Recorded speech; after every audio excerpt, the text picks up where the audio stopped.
Hey guys, it's Mike here, and I'm kind of doing like a LiveGood vlog. So just kind of the things that I'm kind of excited about. You know, for years and years I've just been, teaching English, and then I was trying to like find some ways where I could just make some more money. And I mean, you guys have heard like the thing about it and whatever. And in Taiwan, it's kind of weird because people and I've had like some teachers like talk to me about this, and they'll say something like maybe they have enough money, or somebody has enough money, or maybe they're stable, or whatever it is. And I'm thinking like, you can't have enough money, right? And I'm not saying that necessarily you should be like greedy or like whatever it is, but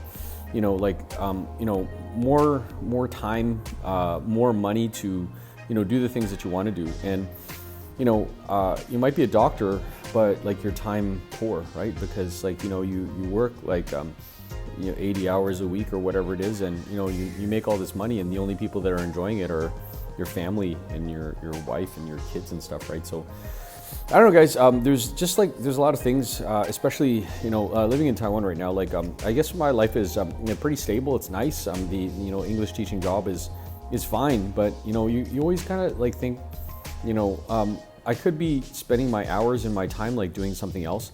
And I think I've kind of like gone over this like a lot about how the hours obviously where you're teaching English are like super inconvenient. Like I'm here over at my morning job, so this is great, but I only work like Monday, Tuesday, and Wednesday in my morning job. I don't work Thursday and Friday. So as far as that goes, like it's kind of like with a morning job, at least you're working the hours that the rest of the world is working. But you're working over at a cram school or whatever it is in Taiwan, and if you're an English teacher and watching this, like obviously you're working from 4 o'clock to basically 9 o'clock, and by the time that you get off, you're like, okay, I'm gonna have like a late dinner, kind of wind down, go watch some Netflix, and then go to bed.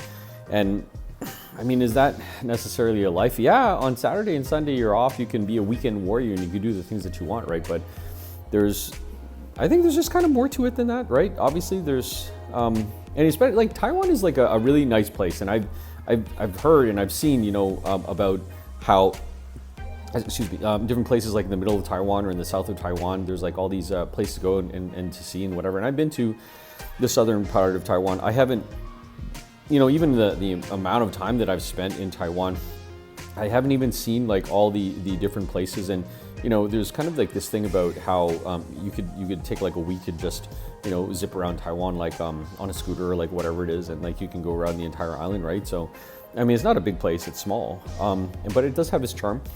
And there's a reason why Canadians, Brits, South Africans, Filipinos, Thai, Vietnamese, like they all come here, I guess for something. I guess like the latter, like Vietnamese, Filipinos, and typically and Indonesians, they work in like some type of a factory situation, but they're making more money than they would if they're like back home, right? So that's kind of a win-win for English teachers here. I think probably the job is pretty laid back, as long as you can handle like screaming here and there, a little bit of crying, but I mean, it just kind of comes with the territory, right? And then you got to like adapt to the system. There's like so many kind of these like soft skills that you learn by being an English teacher. And I mean, I guess, guys, that this is kind of like pros and cons. The fact that pros, that I'm really blessed and happy and gracious, the fact that this job is available for me, but at the same time there's some things that I kind of like want to look forward to more, and I want to develop myself more, and I want to be more of a leader, and I want to be able to like speak out and help people. And I was even thinking like, hey, maybe if I like get fit more, then maybe I could be like a personal trainer or something. But and I mean, I know the exercises, I guess probably just my gut's too big, so I'm just not who's gonna be like, hey chubby, you're a personal trainer. But health and time management, and I just want to kind of like say like the things that are just really important to me, because if they're important to me, maybe they're important to you too. I met this English teacher who was working with me over at a private school, and he was like, okay, I'm going to move from this place and I'm going to over to Shenzhen and stuff. And I was like, first of all, you don't really know what you're getting when you go over there, because I don't think he's like lived there before, but like all he's thinking about is like maybe the salary's bigger, right? And maybe he was a little bit younger than me, so maybe he's a little bit naive. But anyways, guys, that's just kind of an update about like what's going on with me and the things I'm excited about with LiveGood. Waiting for the products to come, and yeah, I'll see you guys later. Bye.